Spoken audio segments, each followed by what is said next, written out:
Hi, I'm Brianna Berrigan. And I'm Stephanie Bias.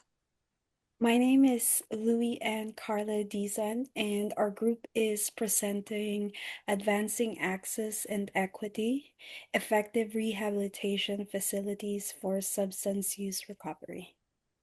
So, the reason why we chose to do this booklet, the idea behind it is to give the client or the loved one an easier way to navigate through the process of choosing the right level of care, with all the information that's needed to make an informed decision.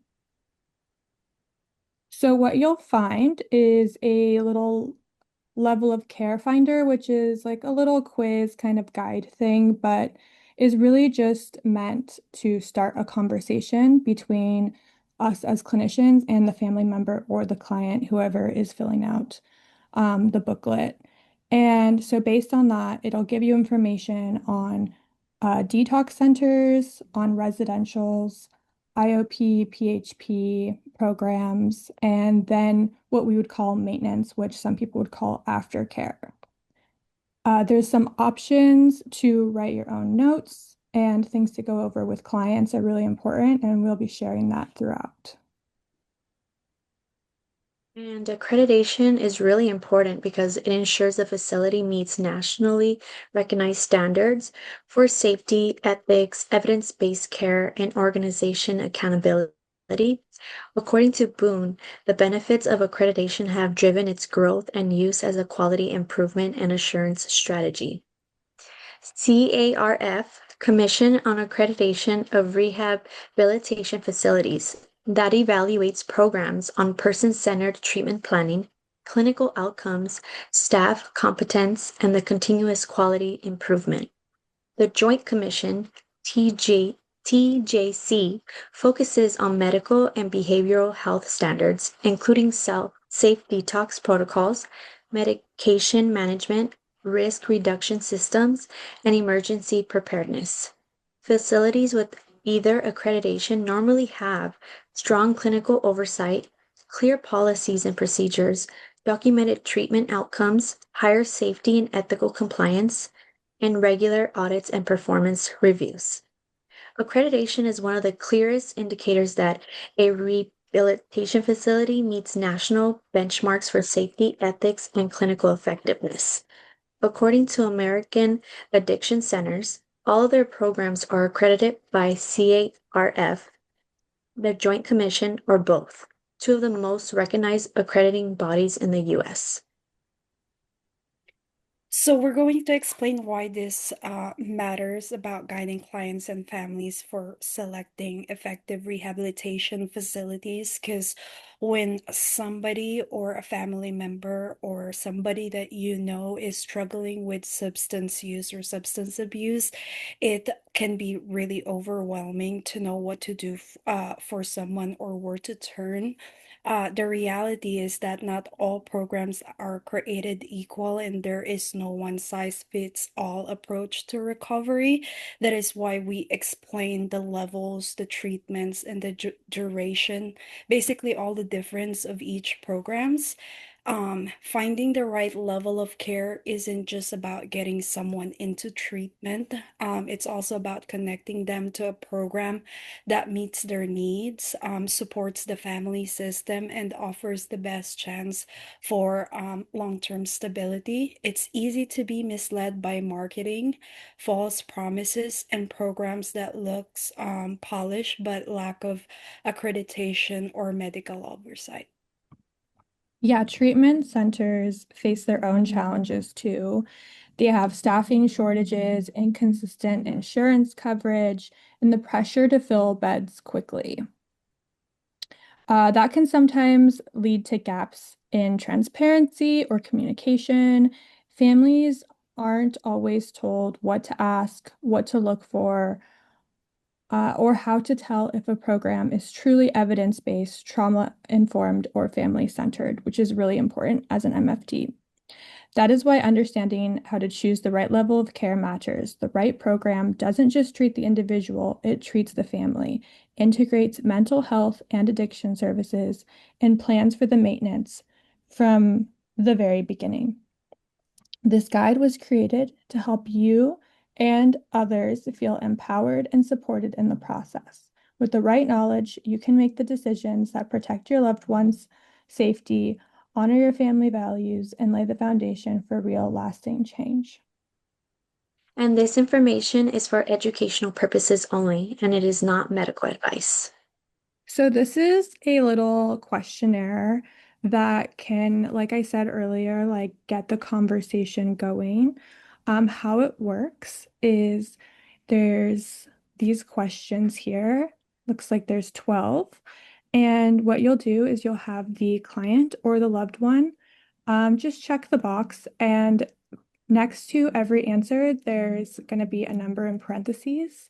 And so what they'll do is they will check all the boxes and then write the number down in that bottom right-hand corner. And then at the very end, what they'll do is they'll add up all of the scores for each one, and then you'll get the total score. From the total score, you can look down at the bottom here and you'll see the score interpretation. So if they've scored 12 to or 50 to 60, then that definitely might indicate that somebody needs medical stabilization or a detox center. 40 to 49 points, residential or inpatient might also work for them. 28 to 39 is partial hospitalization or outpatient program, and 12 to 27 could just be like maintenance or relapse prevention. Maybe somebody needs just a sober living or something like that. Now, that doesn't mean that we don't suggest that the clients go through residential IOP, PHP, and sober living and all those things, but because not a lot of people can afford that, this just kind of gives a little bit of an option of where somebody might fall. Um, and like I said, this is just to get the conversation going with the family, with the client. And it's an opportunity to be able to look at some of these questions and say, oh, I noticed that you scored, a 5 on this. Like, tell me more. So this isn't necessarily to just decide what the client is going to, what kind of level of care the client actually does need, but it is a great starting point to open up the conversation and um, get a little bit more of an understanding of what is going on. And we just want to emphasize again that this is education purposes only, and this does not replace professional assessment.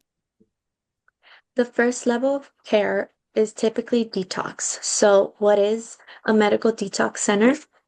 Detox focuses on the immediate physical side of addiction, safely managing withdrawal symptoms and helping the body clear harmful substance.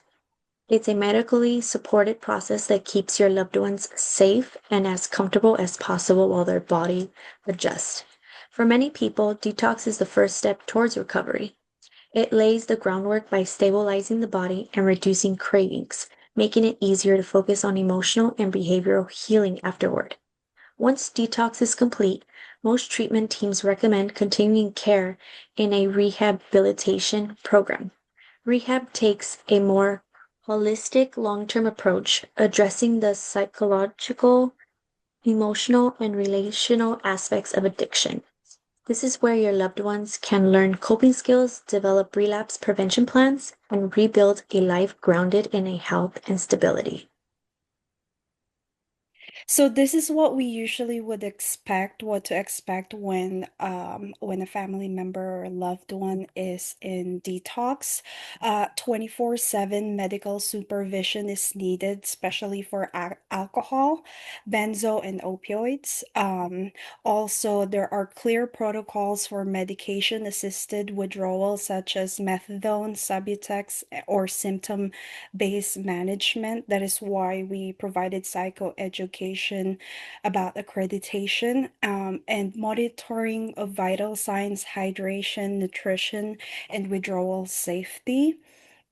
The ability to handle complex cases such as polysubstance use, pregnancy, chronic illness, or co-occurring mental health conditions. There is also a phase. So a transition plan is very important into the next level of care, and we have explained those level of care earlier. For example, the residential PHP or the IOP. And things to consider, detox is rarely the only treatment that's needed. Research shows that detox alone does not prevent relapse. 40 to 60% of persons in general relapse after completing detoxation and rehabilitation treatments. During detox, clients are often in crisis. Trauma-informed care includes creating a calm, predictable environment that prioritizes physical and emotional safety by using grounding techniques, avoiding deep trauma processing, and preventing re-traumatization. Are there medical or psychiatric conditions that complicate withdrawal? Could withdrawal trigger suicidal ideation or acute mental health crisis? Barriers to care. The addict's ambivalence may make it difficult to get them to detox. This is something that is really important because typically when an addict is told they're going to go to detox or any sort of rehabilitation program, oftentimes what they'll do is they'll kind of panic and then use a lot more than their normal dosage, which can be really dangerous, or they might even change their mind. Um, Many addicts will use more than usual, and that is why it is urgent to get them into admission as soon as possible. Sometimes that there's transportation issues, getting them there. There's insurance approval barriers. Insurance may even deny if they do not see the person needing as a medical emergency. Many treatment providers do not accept Medicaid or commercial insurance, and the ones that do are usually really booked up. And so here's an opportunity for you to kind of go over these things with your client, think about what is culturally important to them as well. And you can add that to the checklist. There's accreditation, which is really important, making sure that they have trauma-informed care, asking about their insurance. Do they treat co-occurring mental health symptoms? Do they coordinate transition into the residential or the IOP? And definitely making sure that the detox is medically supervised. So here we are going to explain what is a residential inpatient treatment. So what it provides is it offers round-the-clock care in a live-in structured environment for individuals with significant substance use challenges who may need hospitalization but require more support than outpatient care can provide. So basically, this is a live-in structured environment. These programs help clients stabilize, build motivation, and strengthen recovery skills in a supportive setting. Many residential facilities provide medical monitoring for detox, along with therapy, relapse prevention, education, and community living skills. Residential treatment programs vary in intensity and length, from long-term, highly structured therapeutic communities to more flexible, halfway or sober living environments that help residents transition back into independent life. There are also specialized programs serve specific population, such as adolescents, pregnant, or postpartum women, justice involved individuals, or those who have not responded well to prior well treatment. That is why it's important to be well informed about these treatments before getting into it so that you know what you are offering it's appropriate for the client. So what do we expect from a residential treatment setting? It is a 24-hour care in a facility. It is also structured daily schedules, including therapy, group psychoeducation, and skill building. It is also evidence-based treatments. Evidence-based treatments are CBT. They are cognitive behavioral therapy. There also is DBT, trauma-informed modalities that they offer. Usually, a residential treatment should be able to explain those to you or to a family member. That way, you do not get it confused what those stands for. Co-occurring disorder treatment, including psychiatric evaluation and medication management. There are well-qualified staff. When we talk about qualified staff, it means that they are licensed clinicians, addiction specialists, and also they have case managers provided for them. There's also a family therapy or a support recognizing addiction as a systemic issue. So you would feel very supported in this treatment, giving you more psychoeducation about what a family member is going through. There's also a relapse prevention plan beginning on day one. It will provide a safe, clean, supportive housing environment with supervision. Supervision means there are 24-hour staff license that would be with a member. And the things to consider when you are choosing a residential treatment, that it aligns with personal beliefs because there are 12 step or non-12 steps. There are also holistic, spiritual, etc. They may also offer other ones that is important to consider is co-ed or gender specific preferred, LGBTQIA. Also, what does it integrated mental health and trauma support look like? It may look like it looks like different for everybody. So, and is this facility culturally sensitive or appropriate for you? Are there medical condition that needs daily oversight? Can the person step away from obligation for 30 plus days? Are there significant mental health symptoms that require daily monitoring? There are some clients that needs those daily monitoring compared to others, so it's really important to consider that. And does a person need to have access to a phone for any reason? What is a staff to client ratio? There are some residential treatment that are 15 clients to 2 staff. Those are the ones that they'll be able to explain to you. So some of the barriers to care are they can be really high cost and insurance may only cover short stays.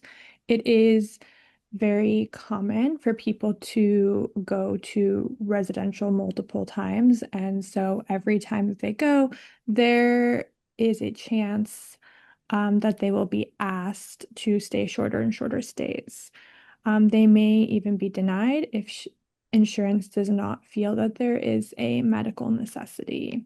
There's a lot of limitations to insurance. Denials, short authorizations, requirement to fail outpatient first. There can also be problems with bed availability and wait lists are common. Like I said earlier, that can be really dangerous for the addict who feels like they're going to be going into treatment, and oftentimes are using a lot more during this period of time. It can also be very difficult for some people to uh, not be home or at work for 30 plus days. A lot of people fear losing their independence and have resistance to a 24/7 structure, even or especially if they do need it. Another issue that kind of comes about is that there's a lot of inconsistencies in the quality of care at facilities, and a lack of culturally responsive programs. Unfortunately, there's limited services for diverse communities, and that's definitely something you want to take into consideration when you are suggesting a program to a family, looking through referrals. And it's definitely something that you want to prioritize talking about as an MFT. There could also be work or legal constraints. What is an intensive outpatient treatment, IOP, and partial hospitalization programs, PHP? Both offer structured therapeutic support for individuals who don't require the safety and supervision of 24-hour inpatient care. These programs allow someone to receive intensive treatment while still living at home, maintaining family responsibilities and engaging in daily life when appropriate. PHP and IOP typically include a blend of group therapy, individual therapy, medication support, and psychoeducation. The main difference between PHP and IOP is the amount of time spent in treatment each week. PHP and IOP are two different levels of care in the same facility. They exist on a flexible continuum.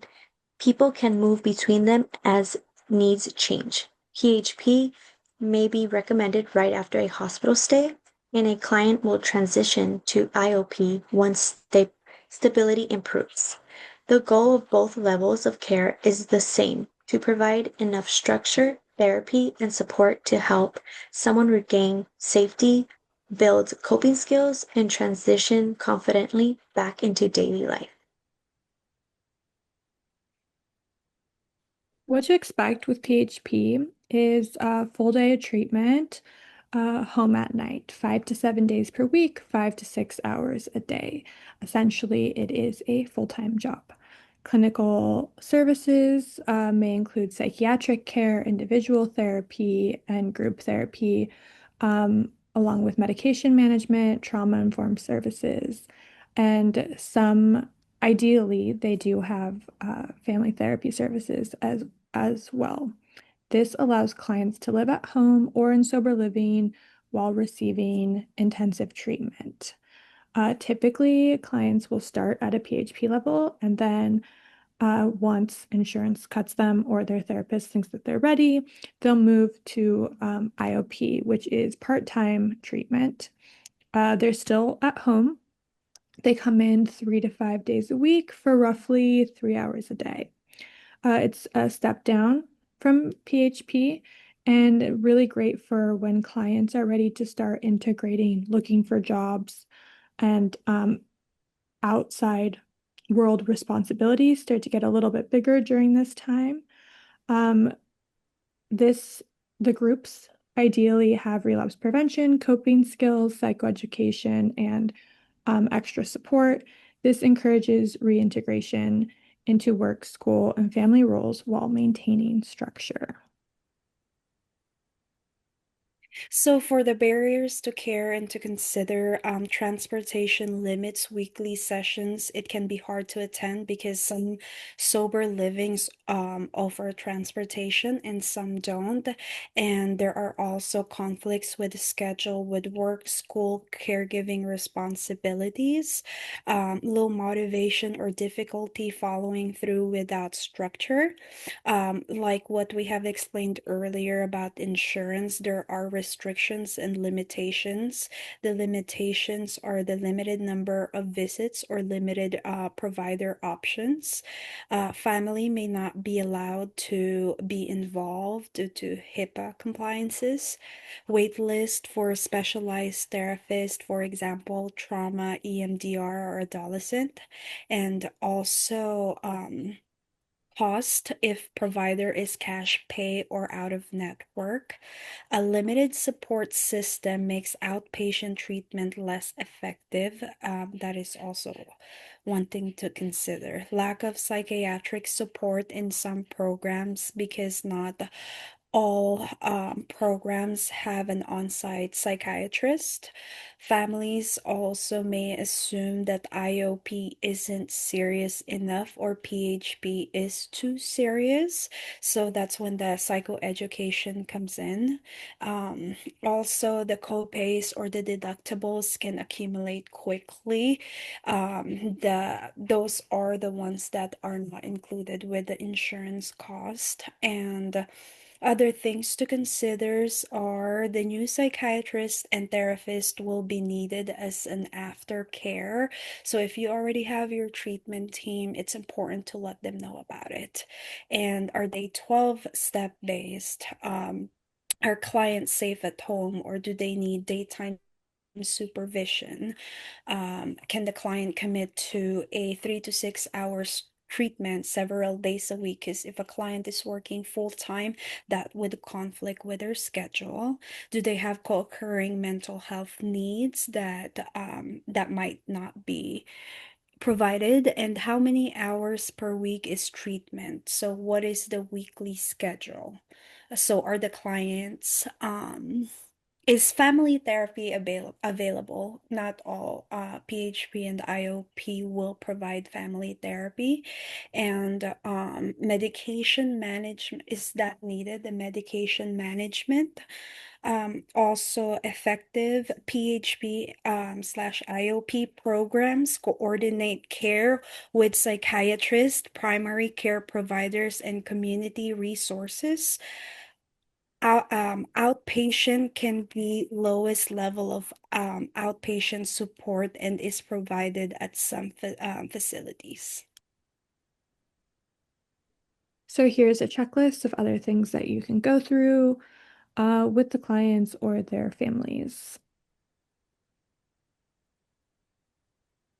What is maintenance? Maintenance is more than just preventing relapse. It's about creating a stable, supportive foundation for long-term recovery. Relapse is common and not a sign of failure. It is simply signs that additional support, structure, or coping skills may be needed. The maintenance stage helps ensure that if relapse does occur, the person is surrounded by accountability, connection, and resources so that they can get back on track quickly. Relapse can happen for many reasons, being exposed to triggering people, places, or situations, and overwhelming emotions like anxiety, depression, anger, and lack of consistent social support, overconfidence, or complacency, untreated mental health conditions, withdrawal discomfort, or social pressure to use. These expectations are a part of the recovery journey and not a detour format. A life in recovery requires ongoing connection and intentional practices. This includes staying in touch with supportive people, managing triggers, accessing professional and peer support when needed, tending to mental and physical health, and maintaining accountability. Maintenance is the phase where these habits are built and strengthened, allowing recovery to become a sustainable way of living. What to expect? Long-term support, safe, substance-free housing with clear rules and accountability, random drug testing and curfews, peer support and community meetings such as 12-step, smart recovery, etc. Continued outpatient therapy or IOP, life skills support such as budgeting, employment assistance, or education planning, relapse prevention strategies, including identifying triggers and building coping skills. And last but not least, ongoing family therapy or check-ins when appropriate. Things to consider is does the 12-step align with this person's needs? Are these triggers manageable or increasing? Is the living environment supportive and structured and substance-free? Just any safety concerns, if the client had any self-harm previously, just making sure to consider that and getting the right safety plan and treatment team in place for that. If the person is going back to their previous living environment, that can bring about a lot of triggers. So what is different in that situation? Um, Definitely being aware of what type of mental health support is needed. And keep in mind that sober livings do not require accreditation. Executive functioning skills and sober coaches are available, but they can be expensive. And there's also sober companioning, which is 24-hour support where someone is sitting with the client and kind of making sure that they're not using. And then after the client leaves PHP, IOP, they will typically need to start over with a new treatment team. So getting a therapist in place, a psychiatrist, etc., is going to be really important. And the barriers to care is that it can all just be very, very expensive. And not a lot of providers, especially like some of the specialized ones who have like EMDR, DBT, they do not take insurance. Um, there's a lot of sober livings that are run unethically, unfortunately, and sometimes have minimal assistance. 12-step isn't for everyone. Um, and living with peers in sober living can that aren't serious about their sobriety can also really sabotage a person's success.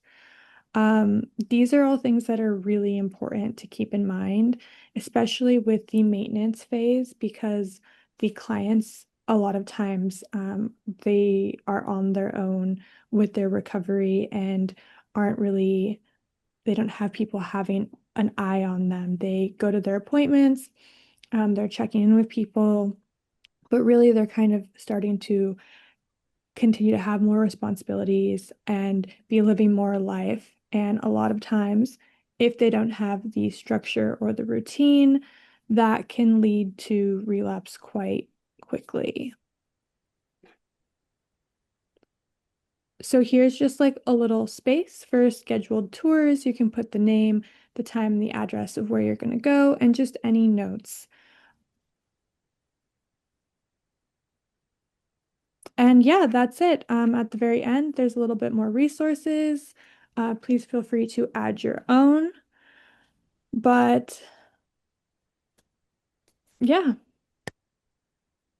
Thank you. Thank you for Okay. time.